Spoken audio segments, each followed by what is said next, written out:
নির্দিষ্ট 3 মাসের মধ্যে আলাদিন সুলতানের নিকট আর কোনো প্রার্থনা জ্ঞাপন করিল না।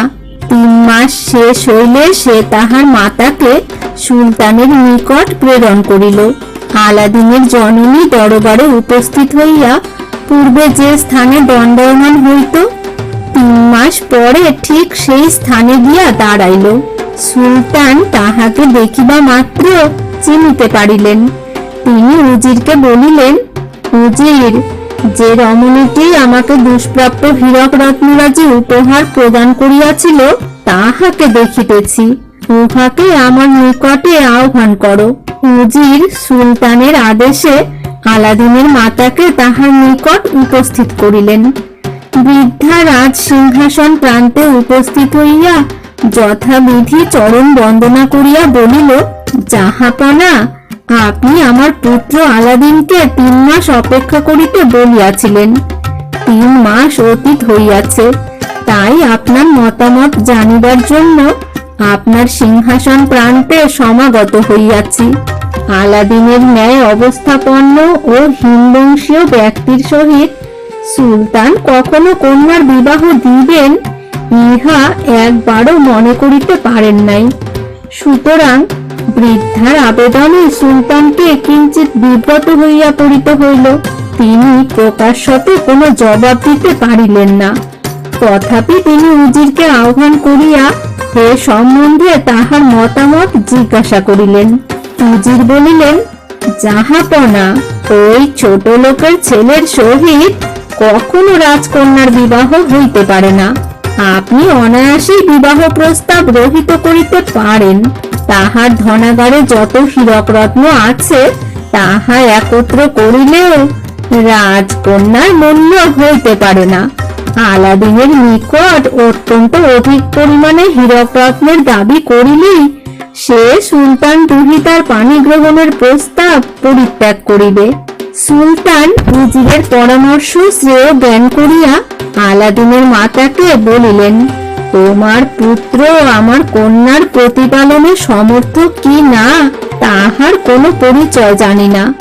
যাহা হোক, যদি সে অবিলম্বে 40 গামলা পূর্ণ পূর্ববৎ উৎকৃষ্ট হীরক রত্ন 40 জন কৃষ্ণবর্ণ দাসের মস্তকে দিয়া আমাকে উপহার পাঠাইতে পারে, তাহা হইলে আমি তাহার প্রস্তাবে সম্মত হইতে পারি।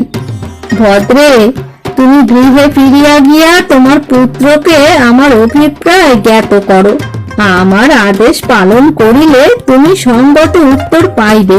আলাদিনের মাতা সিংহাসন প্রান্তে দেহ প্রসারিত করিয়া সুলতানের চরণ বন্দনা করিয়া গৃহে গমন করিল।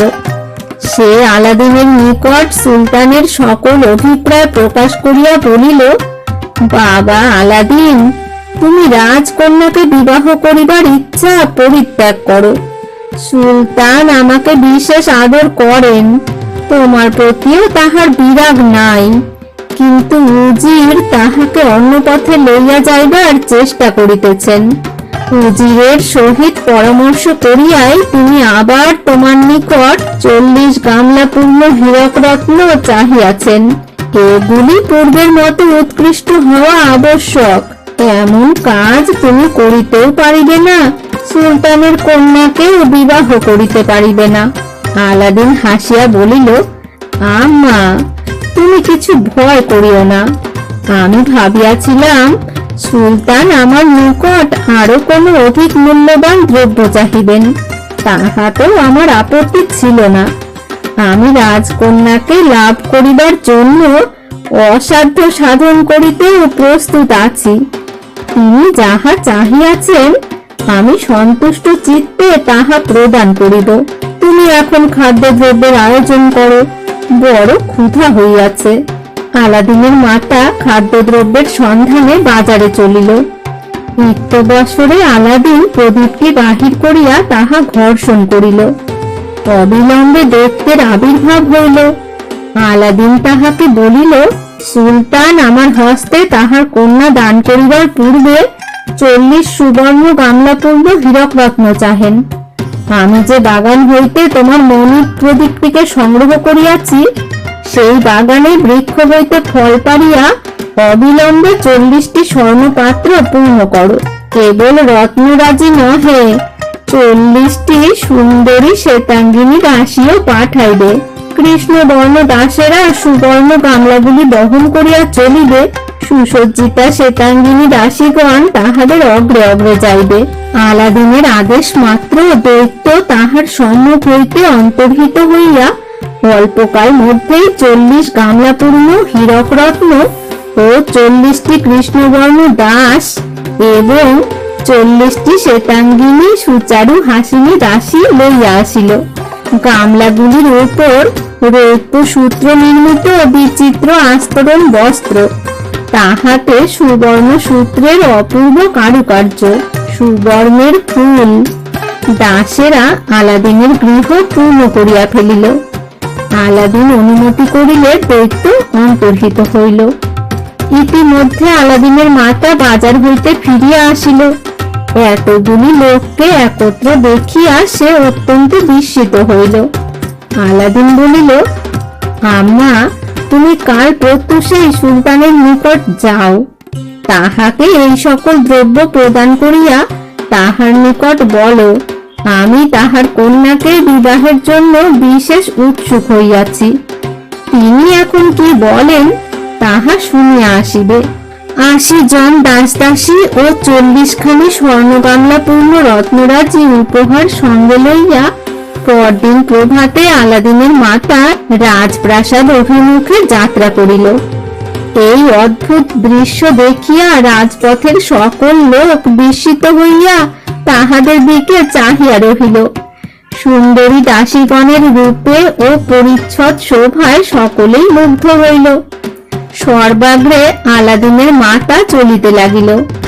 সে সুলতানের দরবারে উপস্থিত হইয়া ভূমি স্পর্শ করিয়া সুলতানকে অভিবাদন করিল।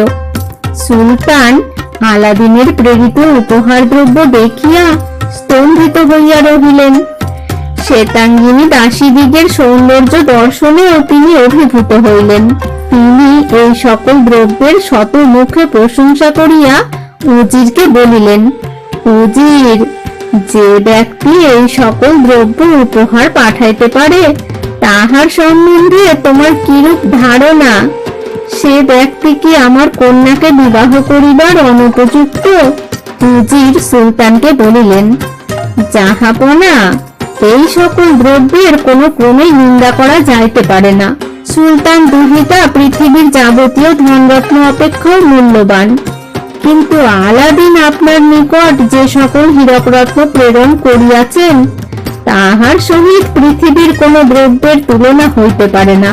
সুতরাং আলাদিন আপনার কন্যাকে বিবাহ করিতে পারেন তদ বিষয়ে সন্দেহ কি? দরবারস্থ সকল লোক উজিরের এই প্রস্তাব সঙ্গত বলিয়া এক বাক্যে ইহার অনুমোদন করিল। সুলতান আর ইতস্তত করিতে পারিলেন না। তাহার জামাতা হইবার আলাদিনের অন্য কোন প্রকার যোগ্যতা আছে কি না এ প্রশ্ন তাহার মনে উঠিল না।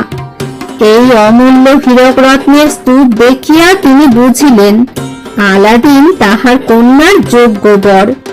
তিনি উপহার রাজি পাইয়া নিরতিশয় আনন্দ প্রকাশ করিয়া আলাদিনের জননীকে বলিলেন, ভদ্রে, তুমি যাও, তোমার পুত্রকে বলো আমি তাহাকে আলিঙ্গন পাশে আবদ্ধ করিবার জন্য বসিয়া আছি।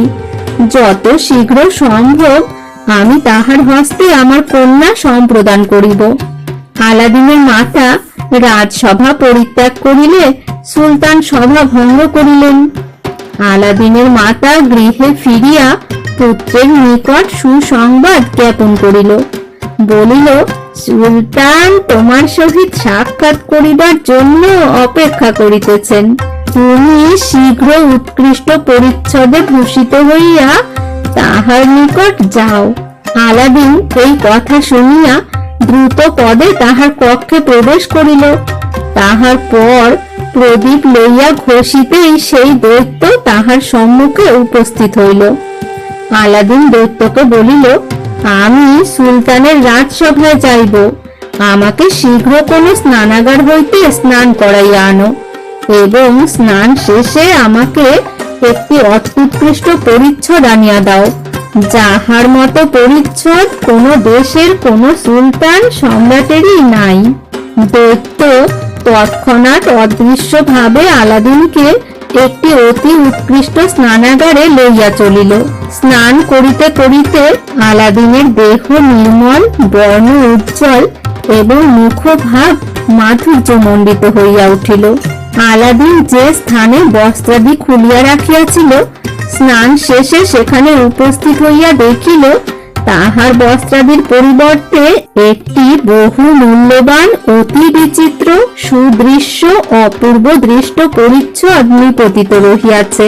দৈত্যের সাহায্যে আলাদিন তাহাতে সজ্জিত হইল। তাহার পর দৈত্যকে বলিল, আমাকে এখন একটা অতি উৎকৃষ্ট অশ্ব আনিয়া দাও। এমন অশ্ব হইবে যে সুলতানের আস্থা বলে তেমন অশ্ব একটিও নাই। তাহার সাজের মূল্যই যেন 10 লক্ষ মুদ্রা হয়। আর আমি তোমার কাছে 40 জন ভৃত্য চাই। 20 জন বহুমূল্য বিবিধ উপহার লইয়া আমার অগ্রে চলিবে, 20 জন পশ্চাতে আসিবে। 6 জন দাসী আমার জননীর জন্য দিবে। তাহাদের পরিচ্ছদ সুলতান দুহিতার পরিচ্ছদের মতো উৎকৃষ্ট হইবে। এত ভিন্ন আমি 10 সহস্র স্বর্ণ মুদ্রা চাই। ইহা ব্যতীত আপাতত আমার আর কোনো আদেশ নাই। আমার এই আদেশগুলি শীঘ্র পালন করো। অতি অল্পকালের মধ্যেই দৈত্য 40 জন দাস, 6 জন দাসী ও অন্যান্য মহার্ঘ উপহার দ্রব্য লইয়া আলাদিনের সম্মুখে উপস্থিত হইল। 10 সহস্র মোহরপূর্ণ 10টি তোড়ার মধ্যে 4টি তোড়া আলাদিন তাহার মাতাকে আবশ্যকীয় ব্যয় নির্বাহার্থে প্রদান করিল। দাসী 6 জনকেও আলাদিন তাহার জননীর হস্তে সমর্পণ করিল। অনন্তর আলাদিন দৈত্য কর্তৃক আনিত অশ্বে আরোহণ করিয়া রাজপ্রাসাদ অভিমুখে ধাবিত হইল। আলাদিন ইতিপূর্বে আর কখনো অশ্বে আরোহণ করে নাই, কিন্তু দৈত্য কর্তৃক আনিত অশ্বটি এরূপ উৎকৃষ্ট ও সুশিক্ষিত যে তাহার পৃষ্ঠে আরোহণ করিয়া আলাদিন কিছু মাত্র অসুবিধা বোধ করিল না। এমনকি অতি সুদক্ষ অশ্বারোহীগণও একবার সন্দেহ করিতে পারিত না যে আলাদিন অশ্বারোহণে অনভিজ্ঞ। রাজপথ লোকে লোকাকীর্ণ হইয়া উঠিল। আলাদিনের অশ্বের দিকে চাহিয়া কেহ আর দৃষ্টি ফিরাইতে পারিল না। তাহার দেহ অত্যুজ্জ্বল হীরক রত্ন ও স্বর্ণালঙ্কারে খচিত। চারিদিকে সকলেই শুনিতে পাইল সুলতান আলাদিনকে তাহার কন্যা রত্ন সমর্পণ করিবেন। শুনিয়া অনেকেই ঈর্ষানলে দগ্ধ হইতে লাগিল। সামান্য দর্জিপুত্র আলাদিনের এত সুখ, এত ঐশ্বর্য দেখিয়া সকলেই বিস্ময়ে স্তম্ভিত হইল। আলাদিন মহা সমারোহে রাজ দরবারে উপস্থিত হইলে সুলতান আলাদিনের পরিচ্ছদ দেখিয়া মুগ্ধ হইলেন, তাহার অশ্ব দেখিয়া বিস্মিত হইলেন এবং তাহার সুগৌর মুখমণ্ডল ও সুন্দর অবয়ব, মার্জিত রুচি, মিষ্ট ব্যবহার দেখিয়া পুলকিত হইলেন। আলাদিন পদতল চুম্বন করিবার জন্য যেমন দেহ নত করিবে, অমনি সুলতান সিংহাসন হইতে অবতরণ করিয়া আলাদিনকে আলিঙ্গন করিলেন এবং তাহার হাত ধরিয়া তাহার ও উজিরের মধ্যস্থলে সিংহাসনে বসাইলেন।